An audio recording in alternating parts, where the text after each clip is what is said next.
Hey guys, and welcome to the Alabama Saltwater Fishing Report presented by Angelo DePaola, the Coastal Connection with eXp Realty, the first podcast to bring you the local inshore, offshore, and onshore fishing report, whether it's good, bad, or ugly. All right, guys, I am your host, Butch here again this week. And before we jump into the report, we got a really cool opportunity for you. We have partnered with AFCO, and they are offering all of our listeners a free sun protection mask with any purchase of AFCO products. They make a ton of great products for all types of anglers. All you have to do to get the coupon code is text the word fishing to 314-665-1767. Again, just text the word fishing to 314-665-1767 to subscribe to our email list, and we'll send you the promo code via email. All right, guys, we have a great Alabama saltwater fishing report lined up for you this week. But first, let's take a few minutes to check out a few of this week's great sponsors. This week's Alabama saltwater fishing report is brought to you by Sportsman's Marine. Sportsman's Marine has an extensive tackle selection of anything that local anglers need for saltwater and freshwater fishing, as well as boating accessories. They have the largest selection of the slick lure in Mobile and Baldwin County. They have AFCO, Pelagic, and Saltwater Fanatics apparel along with other local brands. Go check out their Edgewater, Wellcraft, and Vexus lines of boats. They offer engine services with 5-star Yamaha and Mercury mechanics. Also, if you're looking for a street-legal electric golf cart, go check out their Atric golf carts. Sportsman's Marine on Highway 98, and they also have a downtown location next to Mr. Jean's Beans in Fairhope, Alabama. And also brought to you by Killer Dock. As anglers, we put a lot of time, money, and passion into fishing, but most of us do not have a fish cleaning station that we are proud of. Many of us are suffering from dock dysfunction. A rotten table with rusty metal, this is just no good. But the dock enhancement that we've all been waiting for is finally here. Killer Dock uses marine-grade aluminum to make fabulous fish cleaning tables and stunning canopies that will keep us out of the sun. Killer Dock combines durability, function, and design to uniquely upgrade your entire dock experience.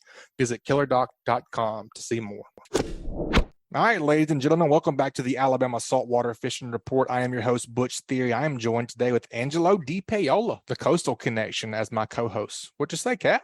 Man, just soaking up some of the sunny weather. No rain for a couple of days. I mean, Finally. I'm just kind of digging life. No Been doubt. fishing Man. a ton. Been fishing a ton. I saw that nice Dauphin you guys got this weekend. What, 40? Ended up taking it? 40. Well, we caught that Memorial Day, but it was like the Sport Fishing Championship is, I don't know, it's like what, 12 to 16 tournaments over the course of the summer. So we caught that one early on and got lucky, and it held out. There was a close call in Puerto Rico with Team Bandino, like literally my neighbors, like almost beat me out on it. So every once in a while, a blind hog finds an acorn. That's awesome, man. Congratulations. I don't know if we talked about that one on here. I don't recall. Do you remember if we did? I don't know, but I mean, like that weekend, this is what I remember. Like we're on a smaller boat. We don't have tuna tubes. We don't have a ton of range. And like, we're like just bet Dauphin and Wahoo. And, you know, we pulled a big spread of like kind of those sorts of lures or ballyhoo Islander combos. And that one, I will tell you, and like, this isn't like a normal lure you would pull out of a rigger, but when pulled out the rigger, the Black Bart Sand Sal Candy, the smaller one, is just like pull it out your long center or either one of your long rigger positions that was like in a long left for us. I mean, that thing catches blue marlin, dolphin, tuna, wahoo. How we hooked about a 600-pound mako on it one day. I mean, wow. It's just a great all-around lure. And that's what that fish ate. I mean, I remember like watching. We're on one of those weed lines, you know, they don't have any, doesn't have any current, but there's big patches of grass. Oh, yeah. And we were just back and forth on this, like, probably mile and a half stretch of this piece of grass. I mean, hours. And then all of a sudden, we see a big wake, just how when you see a big bull coming out at you. And I kind of felt like right then, you know, that's probably was a dolphin, but it never jumped. And it pulled 25 and 30-pound dolphin on even 50-pound tackle don't beat those fish pretty good. But, you know, ended up being a 40-pounder and heck, held on through the summer through some pretty good fishing locales. Yeah, definitely, man. That's fun. That's an awesome. Extra $50K. Heck yeah, that's nice. For sure, that helps with the fuel bill. No, that was fun to at least another 2-3 butts of fishing. That's right. Yeah, at least. Well, that's cool, man. That's great. Congratulations. We're Thank you. gonna talk to Captain King this week. They got to get offshore a couple of times. Be curious to see what he's been seeing out there south of Dauphin Island and Orange Beach. Speaking of Orange Beach, Gulf Shores, what's going on over there at the real estate market? You guys seen anything different than the last time we had you on? Man, very minimal change. And I'm going to be real quick because this is kind of what we're seeing. So, like, if you watch the news and you kind of like, there's just the news media is out there to sell some fear. Yeah. And like, they're correct in that real estate transactions. I mean, first off, real estate is local wherever you're at. It's different here than it is in Los Angeles, California, or Miami, or pick some little bitty town in Alabama. Everywhere's different. But what we're really seeing is a pretty solid decline in transactions. With that being said, we're also seeing a decline in buyers and a decline in sellers. So transaction count is down, which is not good for real estate agents or lenders because we're not making as much money, which means you need to be extra careful about who you deal with because you're going to be dealing with some people that are going to be in desperation and they're going to want to tell you what you want to hear to get listings. We're starting to see that. We're seeing a lot of overpriced properties and we're not seeing anything really great on the market, in my opinion. But when you take number of listings coming on the market versus number of listings going under contract, I mean, we're staying at about the same inventory levels that we saw for the past 2 years, which means like for the consumer, there's not a lot of choices and there's not a lot of disruption in prices just yet. Do I think winter is coming and like it could get a little rockier? It could. The data doesn't play that out yet though. And I don't see that either. I mean, anything that comes on the market that's within striking distance of where it should be priced at, it still goes into bidding wars, and we're seeing that ourselves. So if you're going to sell something, you need to make sure it's priced properly. If you're going to buy something, I would tell you be patient, find what you're really looking for.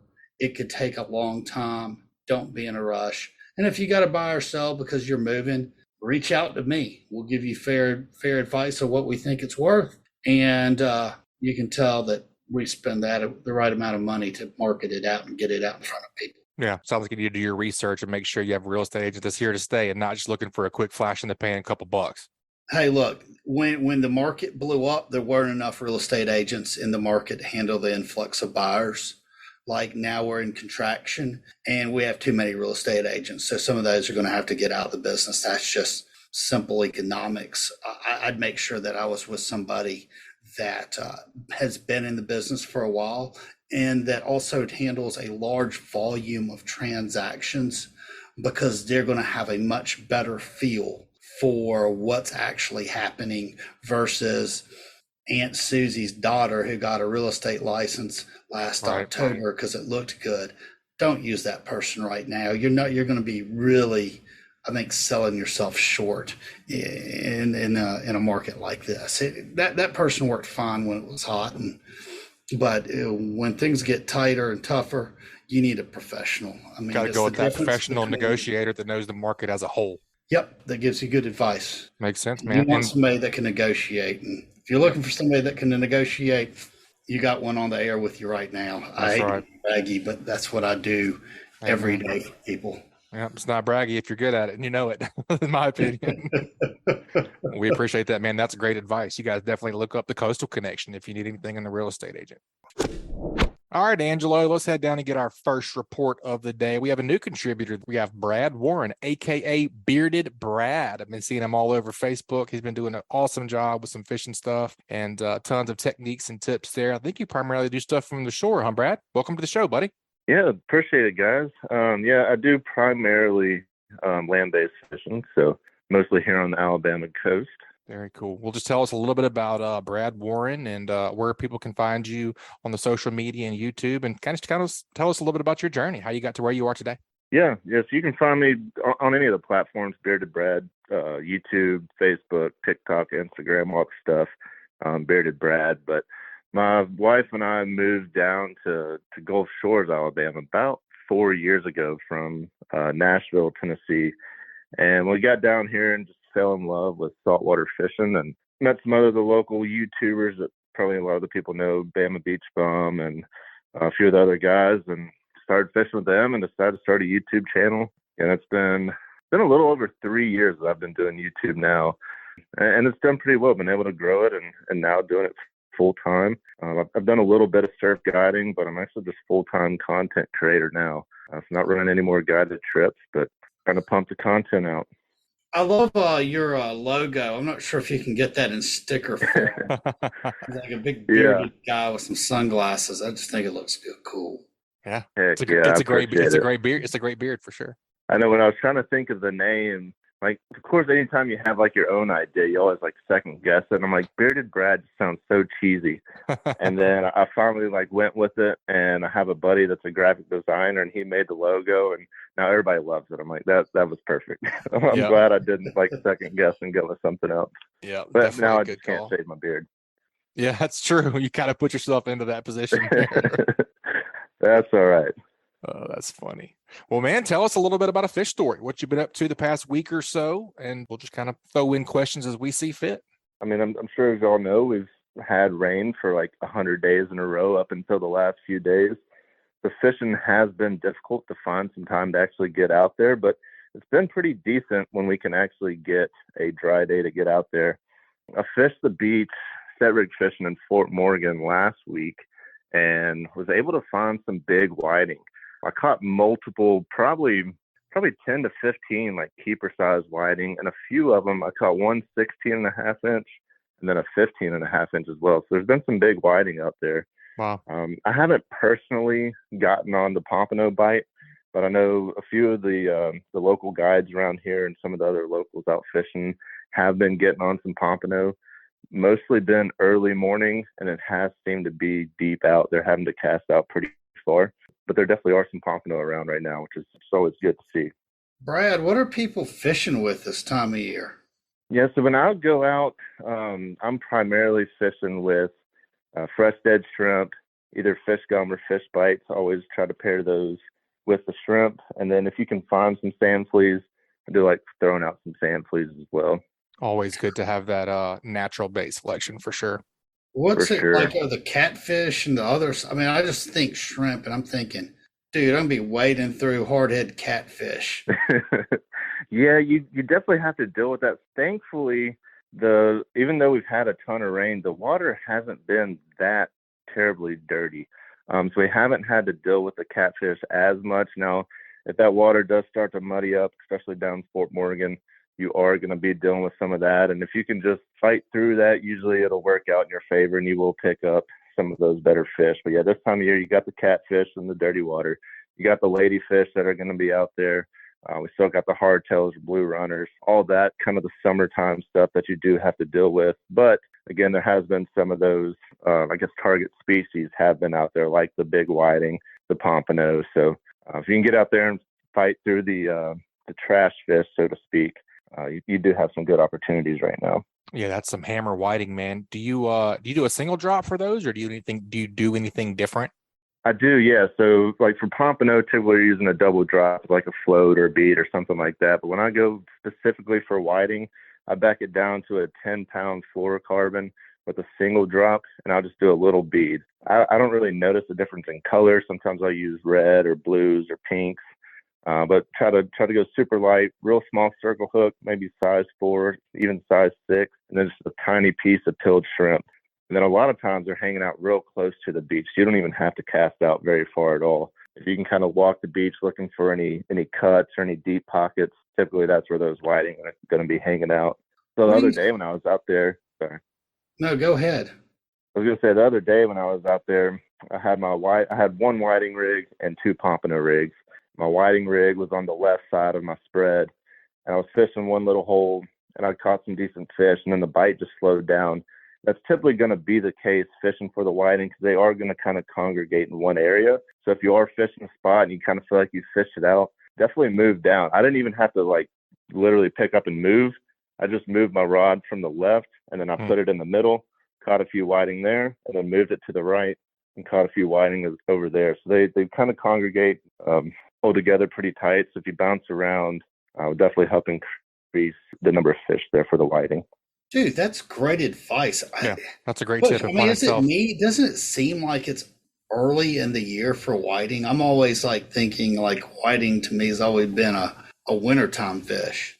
Yeah, and we do get a really good whiting bite throughout the winter. That's kind of like the only thing you can really count on through the winter, because surf fishing can be very difficult in the winter. But thankfully, specifically down Fort Morgan, we do have a decent whiting bite year round. Yeah, I feel like the guys around the island have been saying that, they're guaranteed whiting. If it feels like for a while, maybe even since, fall, Tanner and all those guys have been kind of like, my guaranteed whiting have not been guaranteed anymore. It's been an odd year for them, I feel like.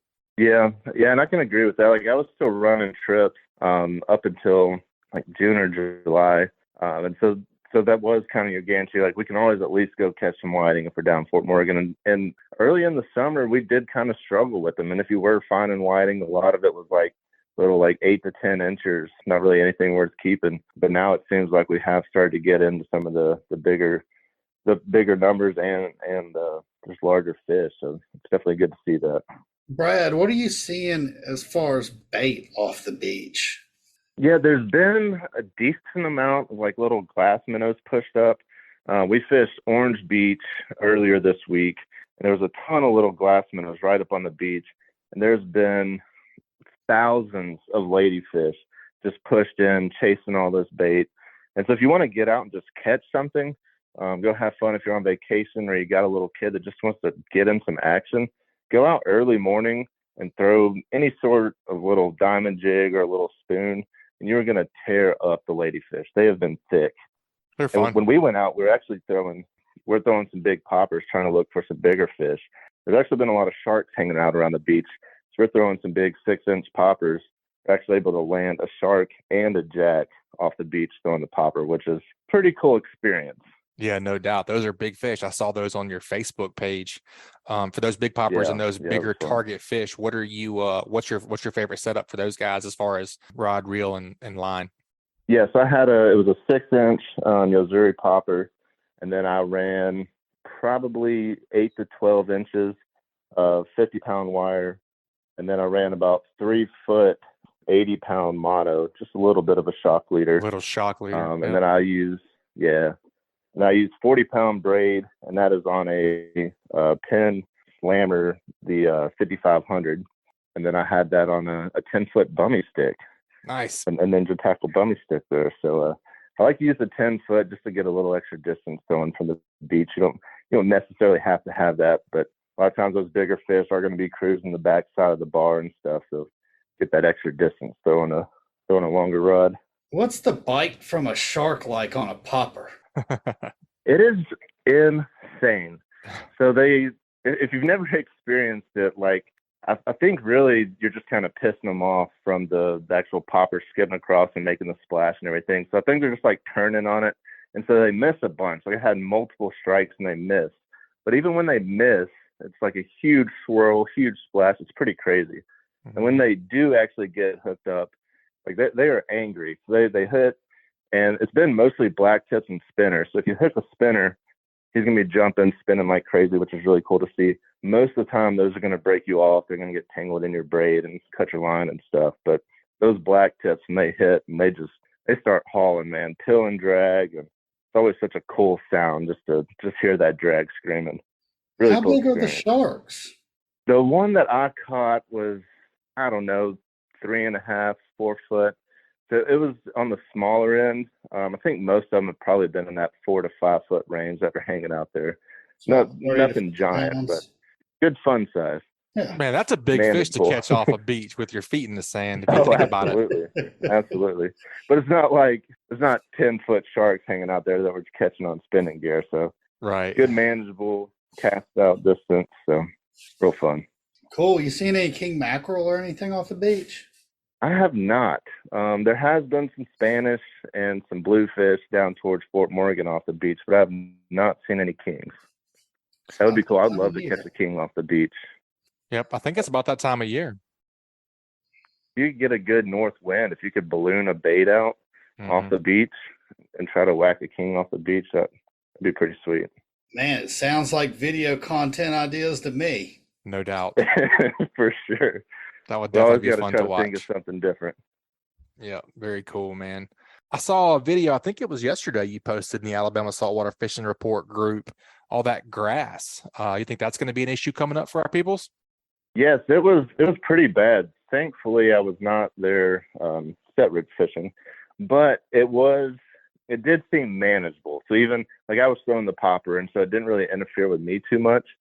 There were a couple other guys down the beach that were set rig fishing, and the grass was kind of in some patches.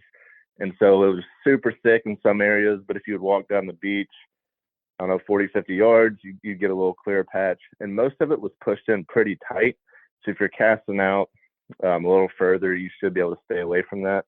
Now, this is really like, we had a ton of that sargassum early in the summer. Yeah. This is really the first experience we've had with the June grass this year, which seems pretty late to me. It seems like it usually shows up a little earlier in the year. So hopefully it doesn't stick around too long, but we'll see. Yeah, for sure, man. I hope not. Man, it was great to have you on the show, Brad. We appreciate you sharing your wisdom with our listeners. We definitely look forward to hearing from you again, man. And I think you said it in the beginning, but if people want to follow you on YouTube and your content creation and carry on with your fishing adventures, what's the best way for them to follow you? Yeah, I appreciate you having me on. Yeah, it's Bearded Brad. I post twice a week on YouTube. I pretty much post daily on Facebook. I'm posting on TikTok and Instagram as well. So any of those platforms, whatever you're on, you can find me, Bearded Brad. Very cool, man. We appreciate the report. We look forward to hearing from you next time, buddy. Be safe out there. All right, appreciate y'all too, guys. All right, guys. It's always good to hear new contributors on the show giving their tips and techniques. That was a great segment from Brad Warren, Bearded Brad. You guys take a quick break and check out a few of this week's sponsors. That segment was brought to you by Hilton's Real-Time Navigator. The days of heading out and blindly looking for good fishing areas are pretty much over. Don't waste time and money on fuel searching for fish. You need the most recent, highest resolution images to not only know where to go, but where not to go. The knowledge provided by today's technology is critical when planning an offshore fishing trip. Make the choice that professional captains all over the Gulf make and choose Hilton's Real-Time Navigator. The easy-to-use interface and excellent customer service will have you on the fish every time you go. Check them out at hiltonsoffshore.com. And also brought to you by Bucks Island. They have new pontoon boats, bass boats, bow riders, and aluminum boats for sale. They provide boat service on all kinds of boats, even if they weren't purchased from Bucks. Visit them at 4500 Highway 77 in Southside, Alabama, or give them a call at 256-442-2588.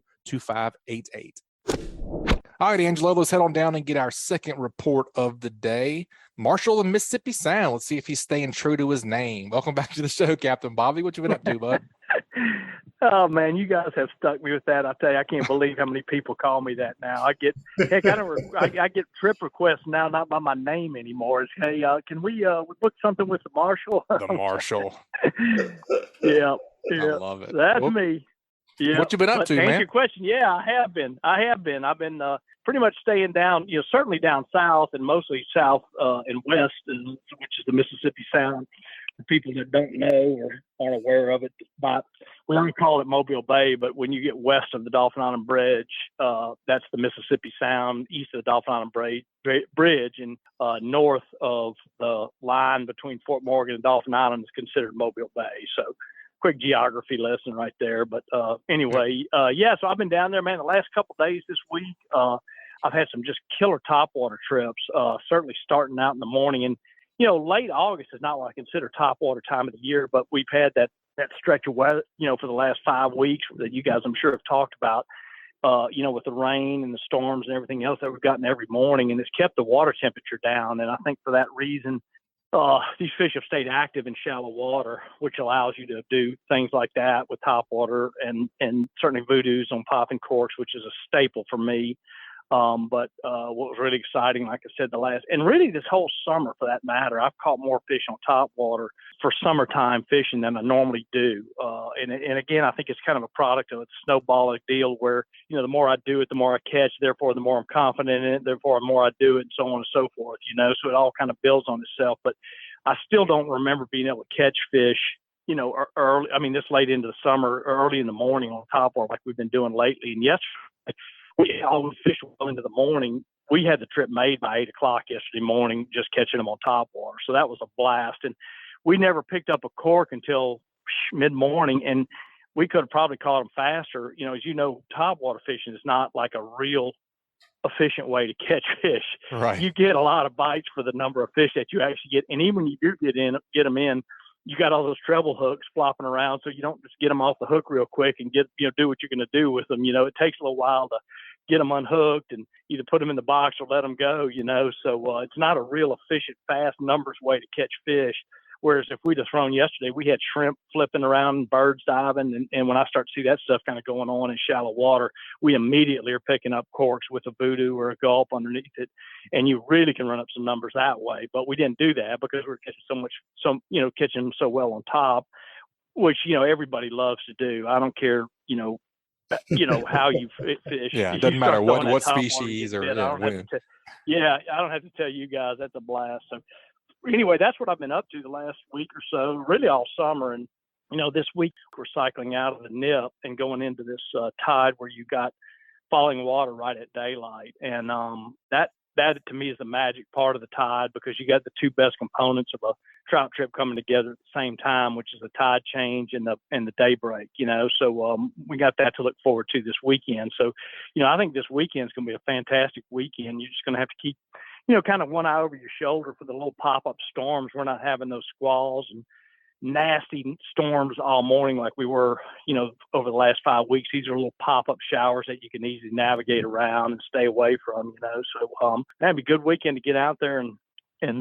catch a fish or two if you're not going snapper fishing.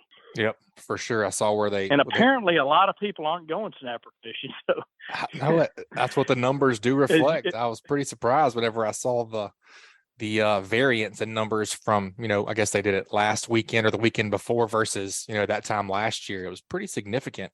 It was, yeah. I think when there's not like this Yeah. urgency, then people are like kind of doing whatever they want to do, and they go do it on their leisure. Yeah, because Angelo, like it's like, I don't have to go this weekend because it looks like right now it's going to be open like last year, well into almost the holidays at the end of the year. So why not wait and go, when you can and when it's convenient, when the weather lets you, which is about what I do. So me too. And I think that was kind of the whole idea from the very beginning of this thing, is to pace it out and not put yourself into positions where you're going to get beat up or hurt or worse. Yep. Yeah, or worse. Yeah, that's right. And then, the other thing you throw in is the last couple of years, with probably a lot more activity out there, and you're comparing this year's numbers, and last year's numbers to those numbers where people were fishing all the time because they couldn't go to work or weren't going to work or going to school or whatever, and they were going out there and going fishing. So and then you throw in the gas price, fuel prices. So I think there's some of that going on too, So, but it hadn't kept people off the water, period. I can tell there's still a lot of people fishing, so whether it be inshore, mostly inshore, but there's still a lot of people fishing. You check it out at the boat ramps, and again, even with the weather being the way it's been, the fishing still continues to be great. You just had to be careful over the last several weeks about, when you went and where you went and that sort of thing. Yep. So speaking of, you guys, you and Richard, the Wrecking Crew, did pretty good in the Saltwater Fanatics tournament this weekend. Just kind of walk us through kind of what your strategy was, what you guys were throwing, and what you found to be successful. Well, I'll tell you, first of all, I want to congratulate that group with the Saltwater Fanatics for that tournament they put on. If you were out there and got to see it or got to see some of the social media stuff they do, you really had to see it in person, how well that tournament was run, how organized it was, and that Fishing Chaos group that puts together the app and the scoring. It's unbelievable. It's up to the second updates on. You don't stand around and go like, I wonder what place I'm in. I wonder what this guy's weight was. Boom, it pops up. And they had like a giant movie screen almost up there, and it showed immediately what the fish weights were, and it kept it updated. So you were standing there. Remember the old days that you had to wait till somebody got up there with a dry erase and erased it and put it in, wrote it on a little piece of poster board. It ain't like that. Not with these cats. And man, the prizes were phenomenal. The turnout was great. Just an incredible job on the people's part. Marine Resources, there was a bunch of fish turned in for tagging and that sort of thing. And those people, mostly for the most part, I guess, are volunteers, so they spend a lot of time, not just the tournament days, but prior to the tournament organizing that thing. And to see what went into the organization of it really gives you an appreciation of how good of a job they did with that thing. It was really incredible. I mean, just mind-boggling to see a local tournament run at a level that would rival a national tournament trail. You know what I'm saying, as far as the organization goes. I fished national trails before, and this is right there with those. I can tell you, or better than some of them. You know, so they did a wonderful job. As far as the fishing went, we decided to do some croaker fishing, which I really don't get a chance to do as much as I like to. We went and caught some croakers, pulled the net and caught some croakers, and we were mostly free lining croakers. And with some current is how we caught our fish. And that's for some reason, trout get this hankering for croakers just during the hot months. You know, you just, for some reason, you can put that thing out during the winter, a croaker, and he'll die of old age before trout eats it, you know. But, man, for some reason during the summer, they get a hankering for them. And, man, you put those things out there, and it's a lot of fun. You know, no cork on there. This was just free lining with either a little small weight on it or no weight in the current. And, you know, that croaker's down there and that trout starts stalking them, and you feel the croaker, watch the rod tip start bouncing around. And, you know, that's the key with croaker fishing. If you're going to hold the rod, tight line in it, or stick it in the rod holders, when that croaker starts to get real active like that, that's when everybody wants to pick up the rod and start moving that rod tip around. And that's the last thing you want to do, because what's happened at that point is that several trout have discovered that croaker, and they have to position themselves to hit that croaker from the side. And so they've got to move around a little bit. Well, a croaker knows that's going on. He just can't get away real well. So he starts bouncing around. So what's happened is a trout locate him. So if you pick up that rod and move that rod tip, you're going to, you know, that rod, it only looks like a little bit, but you're probably moving a foot, 2, 3 feet if you pick it up out of a rod holder. Well, guess what? That whole process has got to start all over again if you're lucky. So what I like to do is I just stick it in the rod holder. Therefore, I'm not tempted to move the rod. I just let the croaker do the work. And the hooks I use are kale hooks, little suicide hooks, and they do a great job of hooking the fish. There's nothing you have to do. It's like almost like a circle hook, to where the fish really just hooks themselves. There's no hooks setting per se. You know, you just let the rod bend over, pick it up, and the fish is on there. So it's a lot of fun. I love feeling the bite, but I know when I feel that croaker start bouncing around, I quit talking. I do nothing but hold that rod real still and let that rod almost get pulled out of my hand before I start reeling. And then the trout's on there, you know. So it's a fun way to fish. You know, when you're doing a lot of cork fishing like we do on our charters, you have the visual aspect of the strike, seeing the cork go under. But this thing is more of a feel type of fishing, and it's a neat way to catch them. And usually, you know, you catch small fish that way too, but typically what you're doing is catching some of the larger fish. Doing that, you lose maybe a little bit on the numbers, but you tend to catch the higher quality fish, and that's what we were needing to do, is to catch fish in the 20 up to the 22-inch range, which is about a 3.5 to possibly 4 pound trout.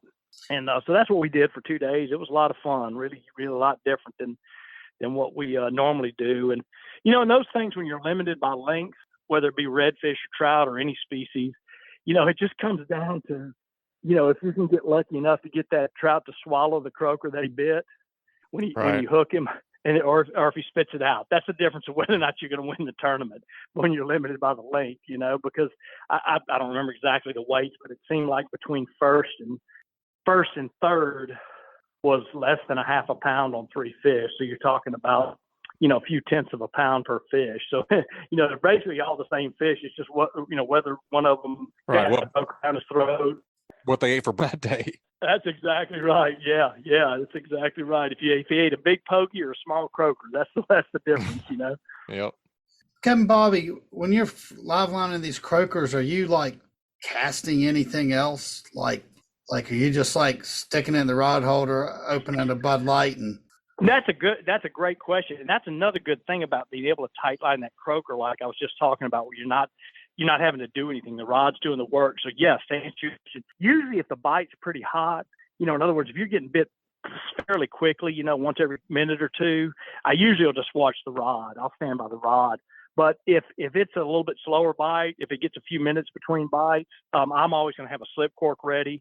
Or in the case of what we were doing, we were able to, you know, we were fishing a cut, but we were able to cast on both, you know, cast from the boat to both sides of a point that had some fish on it. So I'll pick up a top water or maybe even a popping cork, depending on, or if the current's not running too hard, I'll run a slip cork right along where I'm running the tight line. And you could do all that because you don't have to have your hands on the tight line rod or the free line rod, depending on how you know, it's the same thing. It's just whether a tight line to me has got a weight, free line doesn't. So it's the same thing. But Yeah, so that's a great question, and that's what frees you up to do that is using that type of hook and sticking that thing in the rod holder, knowing that you can't do anything that the rod holder can't do. I forgot what. Oh, I know. You know what it is? Captain Patrick. He's got this cool name. You know what he calls putting the rod in the rod holder and letting the rod do the work? What's that? He said he says let Rodney do it. Rodney, That's right. the rod. Yeah. That's right. He hooks Stole more that from fish him, than Rodney. anybody I know. Yep. That's a fact. So anyway, that's what. So to answer your question, yeah, Rodney hooks a lot of fish. That's for sure. So yeah, I do that a lot, and it's just a fact. You know, again, just getting back to it, it's just kind of depends on how fast the bite is. You know, because I do want to get my hands on that rod when it bends over. You know, which involves getting down there and taking. So I kind of usually I'll throw it out there, hold it for a second or two, then stick it in the rod holder, watch it for a second or two, maybe a minute, and then I might start thinking about, you know, drifting a slip fork or doing whatever else I can do while Rodney's doing the work. You know, we're talking about tournaments now. Software is just gone. Crazy. It's a game changer. Right. You know, I've run several tournaments and it's just instant, you know, good data in, good data out. I remember when we started the Floribama, the guys from the Deep Sea Fishing Rodeo came over and helped us. And we were asking them about how do they keep track of everything. You know, you've got 30 something categories and a couple hundred fish weighed in. And they go, well, what we do is we have a box and then we've got 36 file folders for every fish. And then we stick it in that box. I mean, it was just, and like, it was less than 10 years ago is how like archaic that was. And you'd have somebody in, you know, till 3 a.m. auditing sorting it all out. Yeah. Oh yeah. Yeah. No doubt. That's interesting. And then somebody forgot to put one of the weight tickets in the folder. Oh right. Yeah. Oh, I forgot. Yeah, I forgot about that 7-pound trout that guy weighed in. Yeah. That's right. Yeah. There's not much room for error in this deal. And I remember those. You know, I remember that. Mm-hmm. Oh yeah. You better believe it does. You guys have seen it happen. So, but you know, when you start talking about billfish tournaments, blue water tournaments, like you're talking about, and the money that's involved, man, you better have your ducks in a row. I would, you know, certainly. And again, I'm speaking for these, you know, for this one, and the same way with the rodeo. Now it's come a long way since I started fishing those things. That thing 40 years ago, or whenever I fished my first one, it's come a long way from what it is, you know, to where they're at now. You know, you go in there now and they give you a ticket that's carbon copied, you know, you're documenting your weight in, and you can check on those. Same thing, you know, it's got almost up to the leaderboard's kept up to date. You can check it on your phone. They check your tickets on the phone, which is amazing to me, being technically incompetent like I am, you know, how that all works. But it's pretty cool, man. Yeah, anyway, it was a lot of fun. Again, you know, congratulations to everybody that won, and congratulations people that put on the tournament. They worked their tails off and put on a heck of a show. Yep, they do. Justin co-hosted with me last week and kind of gave me the rundown, and we had a good time, and he put on a Class A event. So definitely congratulations to him, and I'm sure there'll be another one next year. They've been doing really great with it. Hopefully that redfish series will stick with it here in Mobile. Yep, I would love to see. We've just been begging for a pro redfish event to come back, you know, in whether it be Orange Beach or Mobile or somewhere nearby. I'd love to do that again. Yeah, for sure. So a couple questions I had after your report. You're talking about Rodney doing the work. I know you're a rod head. Rod nerd, yeah. That's right. Do you have a specific, because I would assume you need, you know, a lot of touch, like you're saying, to watch that worm wiggle, but then you probably need a little bit of beef too to set the hook into that fish.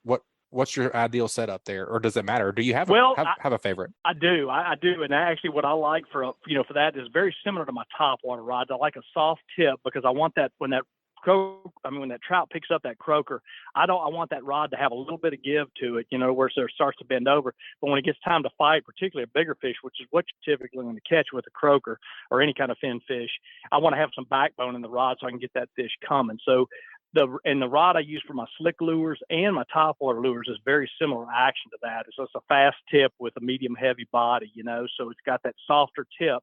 I'm not too worried about feeling a real subtle bite, you know, same way with the topwaters and the slicks and the croakers. You know, most of those lures, that fish is getting that thing, and there's not a whole lot you have to do to actually feel the bite, you know. So that's the rig that I use. And you know, spinning or casting, either one works fine. I've gotten where I umpteen, you know, forever just use monofilament in that application, which is great for that. Once you get that fish on, that mono has the stretch.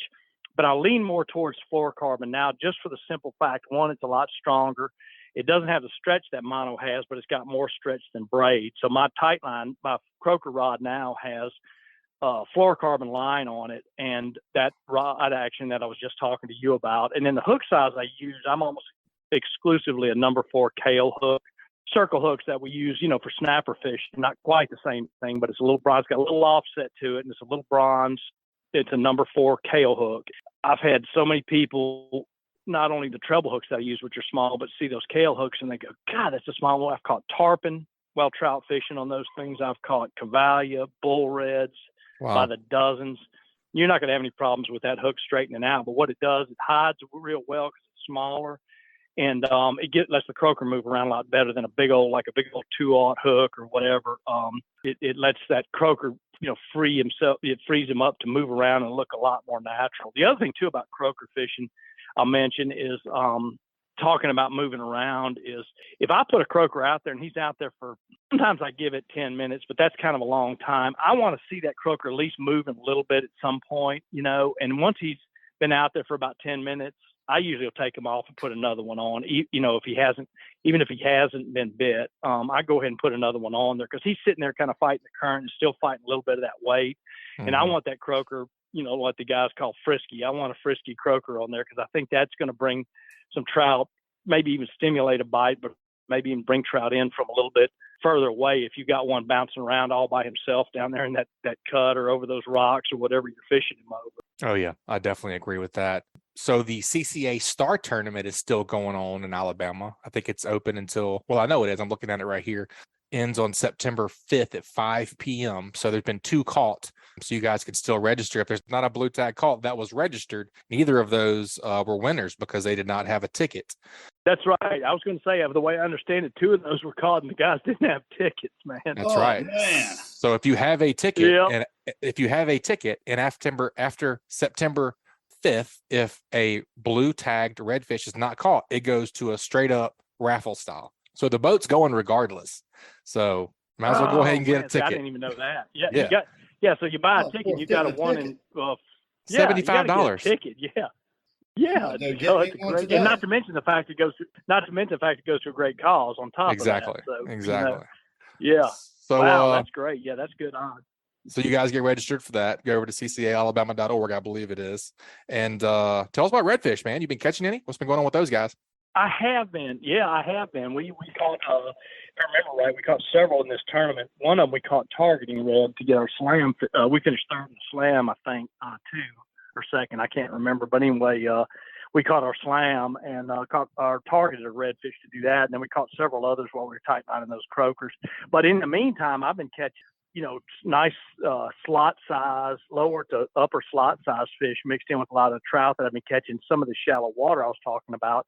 Again, staying up there. Redfish don't care. They don't care if it's hot, cold, or anywhere in between. They're going to be wherever there's food, particularly if there's grass or shell around, And so that's another thing that's fun about catching trout up in the shallower waters that I like because you got a good chance of catching the slot red and flounder mixed in with that, And there's been a lot of flounder caught, even by me, believe it or not, a lot of flounder, but any flounder for me is a lot of flounder. So I think I kept up with Rutland this weekend. We had to target flounder as well, and I think I kept up with him, which is amazing when it comes to catching flounder, So I think he got a kick out of it because I caught our first flounder of the tournament when we went to target flounder, So I don't know if I quite kept up with him, but I wasn't far back. I wasn't as far back as I usually am, which tells you that the flounder fishing is getting a lot better. They think that's right. If I'm catching them, it's getting better. I'll tell you, my dad in the past week has caught 20 of them off his dock.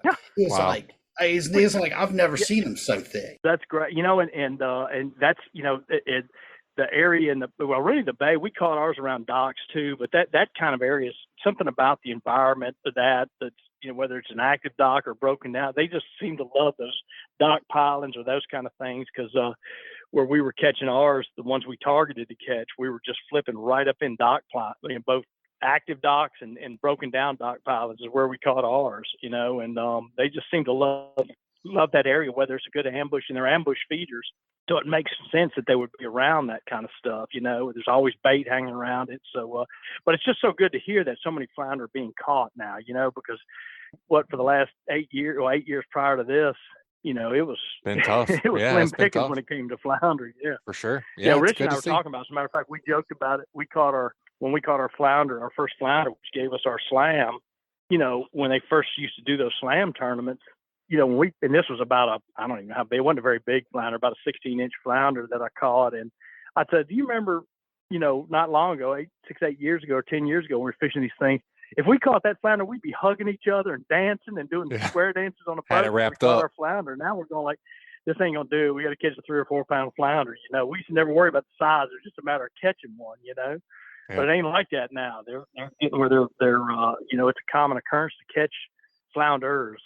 Yep. A bunch of them. That's great to see, man. For sure. A lot of good reasons It is. that's happening. It shows So conservation works, man. Yep. Shows our marine resources people know what they're doing too.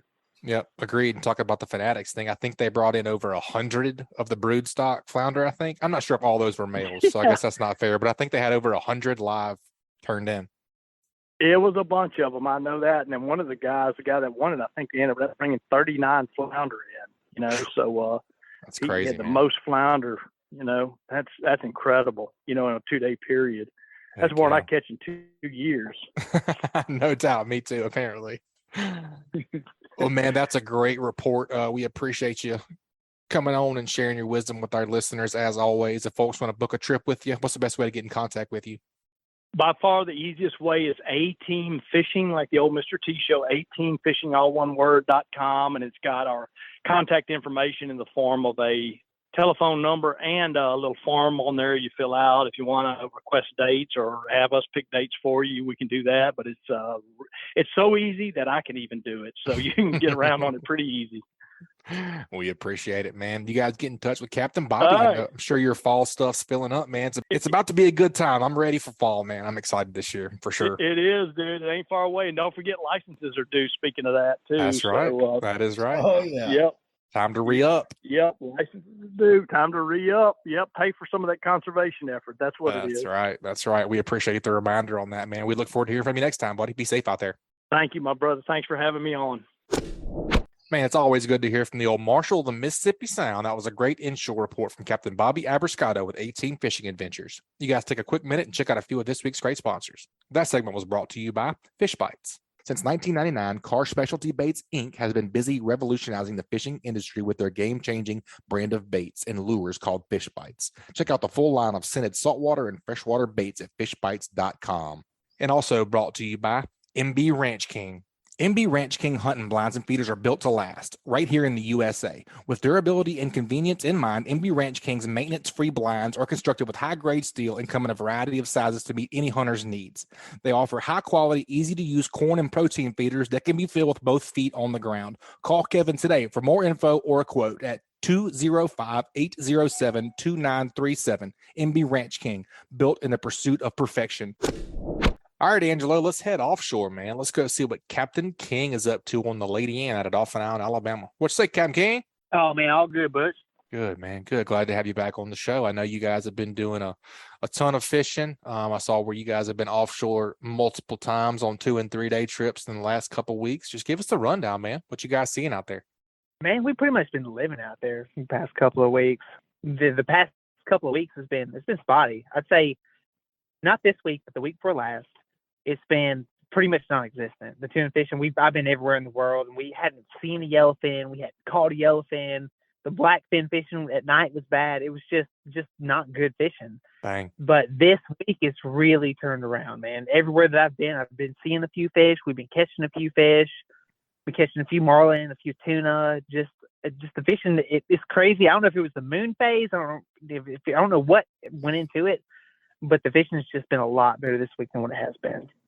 I mean, blue water is still like non-existent, right? Stupid far out. Yeah. I mean, probably 150 miles, somewhere in there.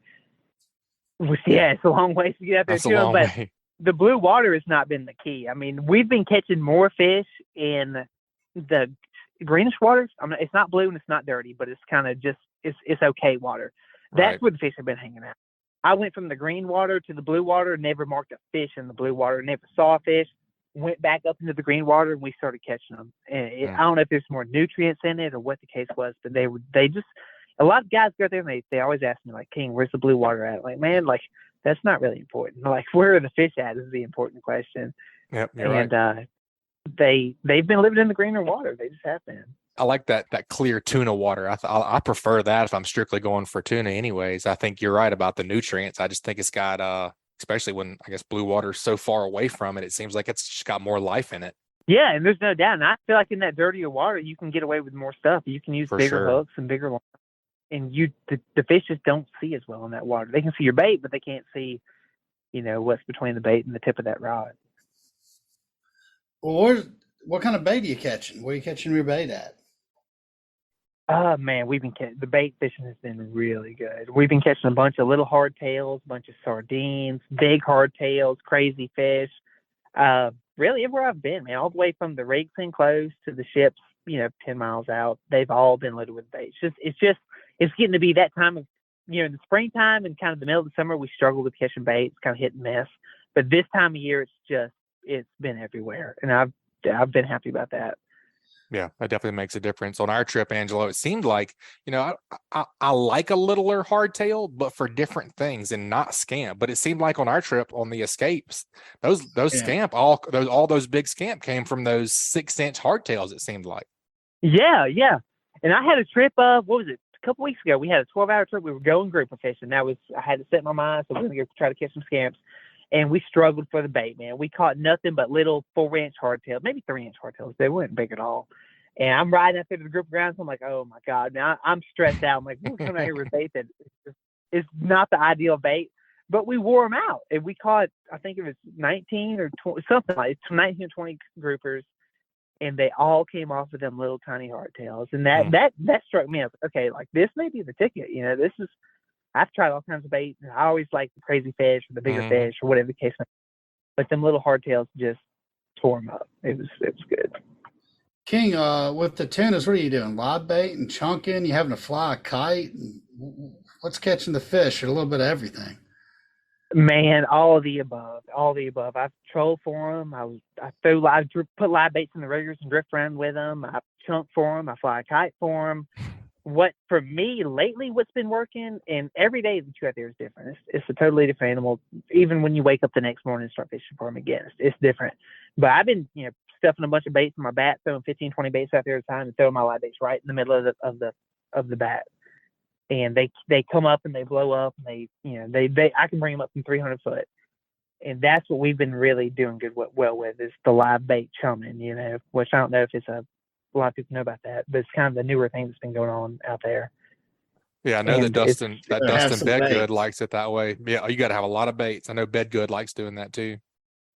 Oh yeah, man, I love doing that too. It's just the problem that even if I got 500 baits, I gotta save some for the next day. So we go to chumming 30 at a time, 40 at a time. And I'm looking at the live boat. I'm like, okay, we need to have something to be fishing the next morning, y'all. And so it comes to a point to where we catch a couple of fish on it. It's always just a couple, 2 or 3 fish like that. And we got to stop doing that because we have to save our bait for the scamps. But for sure. What size hook do you like on that? You going real small or just kind of sticking around that medium range? Tiny hooks. You got to have a tiny hook. I'd say hook probably about as big as your thumb because these fish are just smart, man. They got big eyes. They've been seeing these baits all the time. They see a lot of baits. Mm-hmm. They're smart fish, and I've had them blow it behind the boat. I've seen 30 fish come behind the boat, and they won't touch the one that's got the hook in it. And so when that happens, I'm like, okay, man, we got to do something different. When you're on a good spot like that, you've got to capitalize. And so I put a bait up in the kite and set it 20 foot behind the boat and started chumming the heck out of some baits. And they start blowing up, and they can't see your leader when it's on the kite. And so they come and they eat that bait. And once you get one on, you got to keep them going. You got to put another bait out, and hopefully you can hook 3 or 4 or 5 at one time.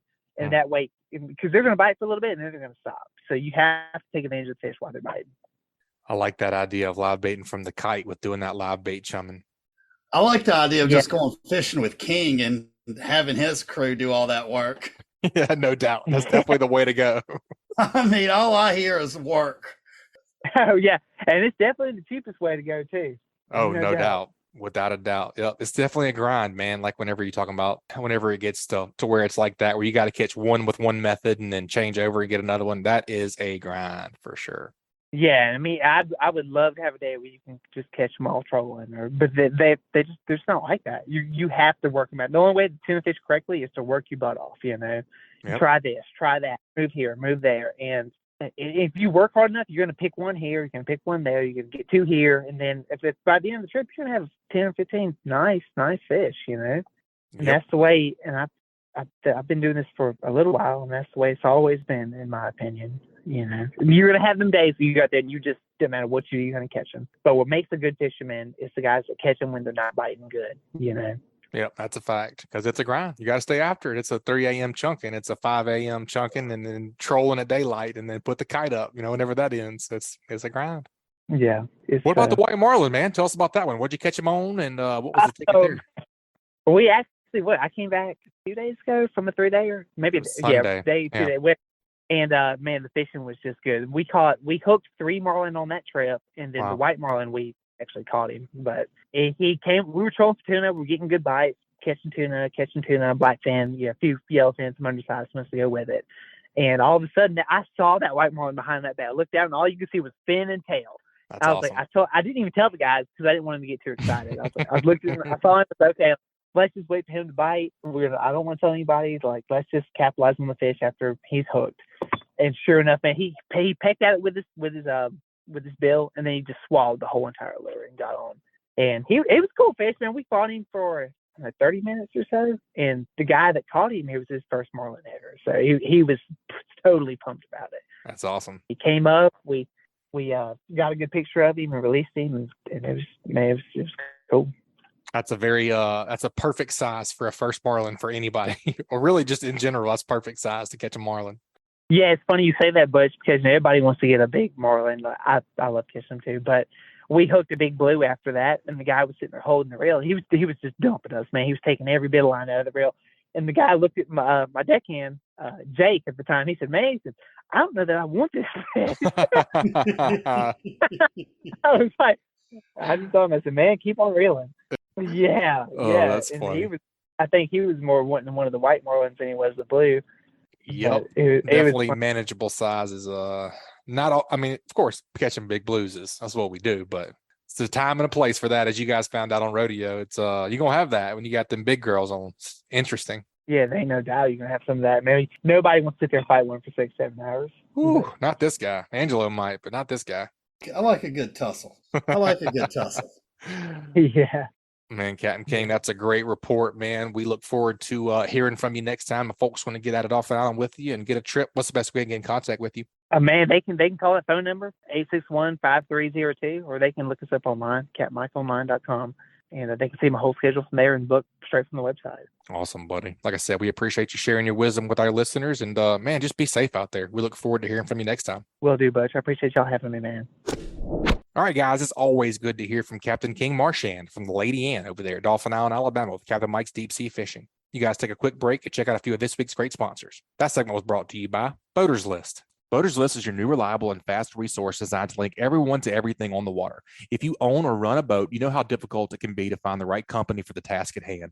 Boaters List makes it easy to find the service that you are looking for. Locate anything from fuel docks to service repairs or rentals of large yachts, even down to paddle boards and all things in between. BoatersList.com will always strive to make it better on the water.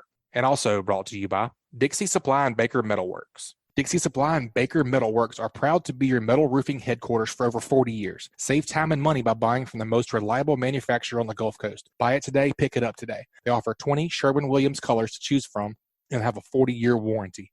Baker Metal and Dixie Supply, 2 names, same great service. With the addition of their new store in Cantonment, Florida, they now have 8 locations to serve you. Dixie Supply and Baker Metalworks, your metal roofing headquarters. All right, Angelo, we got to do What Did You Learn before we get up out of here today, man. What did you take away from today's show? Do you have any pearls of wisdom you took away? I mean, number 4 Kale hook, but I never write anything down. But I'm trying to inshore fish a little bit more, and the Kale hook is being reintroduced to me. I used to do a ton of inshore fishing as a kid, and I was like, all right, number 4 Kale hook, that's got to go into my tackle box. Yep. And in my head, I'm like, man, number Kale hooks, I ought to use that more often for just everything from inshore fishing for trout to trying to catch blue marlin or whatnot, because it's like a circle hook for dummies. That's a hybrid. Yeah, I know Captain Richard and Captain Patrick use them. I know Captain Patrick likes them for, like that slip cork and stuff down deep. He does at 10 or 15 feet down, and he has great success with speckled trout. And he also likes them for sheep's head a lot too, I'm pretty sure. We're using them a couple weeks ago for triple tail. I mean, yeah, I think he likes them for those you didn't too. miss a single fish. You just reeled into them and you caught them. I'm pretty sure that's what Captain Blood uses for his triple tail setups as well, even like for free lines, shrimp and stuff. Oh, I believe it. I believe it. Yep. What about you, man? What was your takeaway from the day? What did you learn? I also had the Kale hook written down. I like the croaker. I like the live croaker free line and talk. I think definitely what I picked up from this week is I personally, I guess I've done a little bit of it. The live bait chumming, like Captain King was talking about, man, you just have to have a huge amount of bait for that. You got to have a big live well. So not every boat can really even have that option.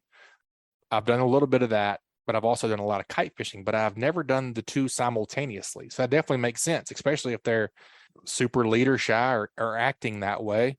Throw out a bunch, get your kite up, get your bait ready, throw out a bunch right under that kite. And I mean, that's a win. That's a winner right there. That's a great tip. What I took away from that was like, you better have a skilled crew, right? Oh, yeah. You gotta have some guys that can bait fish, some guys that can fly a kite, some guys that can hook some fish, some guys throwing out the bait. I mean, that's a team. An operation. That's a team. Yep. All right, guys, that wraps up another great segment. Let's take a quick break and check out a few more of this week's great sponsors. That segment was brought to you by Test Calibration. Is your diesel engine showing signs of low pressure or excessive engine smoke? If so, you may be in need of a repair to your diesel fuel injection system. Test Calibration has been selling and servicing diesel turbochargers and fuel injection systems since 1976 and are up to date with all the latest diesel technology. No matter if you're running a diesel in your boat, tractor, or truck, Test Calibration can help you. Contact them at 800-822-0057 or visit them online at testcalibratondieselandturbo.com. And also brought to you by National Land Realty. If you're in the market to sell your land, check out the fastest growing, most innovative land brokerage in the country. With the largest online presence in the industry, the bottom line is when you market your land through National Land Realty, the right buyers will know your land is for sale. Contact your Emerald Coast National Land agent. That's me, Joe Baya, at jbaya@nationalland.com, or call me at 850-296-7098. All right, Angelo, that wraps up another great Alabama saltwater fishing report, man. I appreciate you co-hosting with me today. It was a good time. A lot of good information. Dude, always enjoy doing it. Always feel like I learned something. I mean, it's just amazing that like the information you get from listening to this show, and looking forward to the next one. Absolutely, man. We appreciate it. Thanks for that real estate update at the very beginning. If folks want to get up with you and pick your brain on any of that kind of stuff, what's the best way to get in touch with you? Man, quite honestly, you can Google me. If you put out a Coastal Connection and real estate, you'll find me, or just thecoastalconnection.com. That's the website. All our contacts there. You can search property from Dauphin Island, Alabama, all the way to Apalachicola. You can chat with us through it. You can send us an email. Just give me a call. I like phone calls. So. Yep. Always good to talk to somebody in person. Man, we appreciate it. And it was fun, man. I enjoyed it. We look forward to it next time. All right, dude. Catch you later. All right, folks, that's going to wrap it up this week. You guys, please make sure and subscribe, rate, and review wherever you listen to podcasts. And don't forget to text the word fishing to 314-665-1767 to get that free AFCO sun protection mask promo code, and also to be added to our email list. And we'll send you the new show each week. You guys keep whacking them. Be safe out there. This week's Alabama Saltwater Fishing Report has been brought to you by Sam's Stop and Shop. Sam's Stop and Shop is your one-stop shop located at 27122 Canal Road in Orange Beach. Sam's has a little bit of everything, including a deli, inshore, offshore, and surf fishing tackle. They also have bait, clothing, groceries, name brand sunglasses, and so much more. Stop by and shop or call them at 251-981-4245 today. And also, Richardoni Family Dentistry. You're going to need a good dentist, so you may as well make an appointment with fellow angler Josh Richardoni. Call today to book an appointment at 251-342-6672. Also brought to you by Foster Contracting, Fortified Roofing Pros. Did you know you could save up to 40% on your homeowner's insurance with a fortified roof? Learn more at fortifiedroofingpros.com or call them at 251-973-9999. This week's Alabama Saltwater Fishing Report brought to you by me, Angelo DePaola, The Coastal Connection. Find us online at thecoastalconnection.com. And also brought to you by L&M Marine. L&M Marine has something for everyone, from small hunting boats, pontoons, as well as bigger bay hybrid boats for the hardcore angler. Go visit them at 34600 Highway 59 in Stapleton, Alabama, or call 251-937-1380. And also brought to you by the Alabama Marine Resources Division. The Alabama Marine Resources Division reminds all recreational anglers that gray triggerfish, greater amberjack, or red snapper must be reported through Snapper Check prior to landing the fish in Alabama. For more information about Snapper Check, please visit outdooralabama.com. And also brought to you by United Bank. United Bank supports our farmers with financial products and services designed specifically for agribusiness. All loans subject to credit approval, equal housing opportunity lender, member FDIC. And also brought to you by Admiral Shellfish. Admiral oysters are available by the dozen at Bon Secours Fisheries, Inc. in Bon Secours, Alabama. From a simple, nutrient-dense appetizer at home or a shucking party with friends, Admiral oysters will steal the show. Call 251-949-7411 for pricing and availability. Follow their adventures on Instagram at Admiral Shellfish Co. And also, Photonus Defense, simply the best-in-class night vision systems ever built. Contact them at photonusdefense.com to learn more. Photonus Defense, masters of darkness. And also, AFTCO, family-owned and operated AFTCO fishing apparel and tackle are designed to handle the harshest elements and help you weather any day on the water. From cold tournament mornings to the humid summers of Florida, visit aftco.com, that's AFTCO.com, for on-the-water performance gear.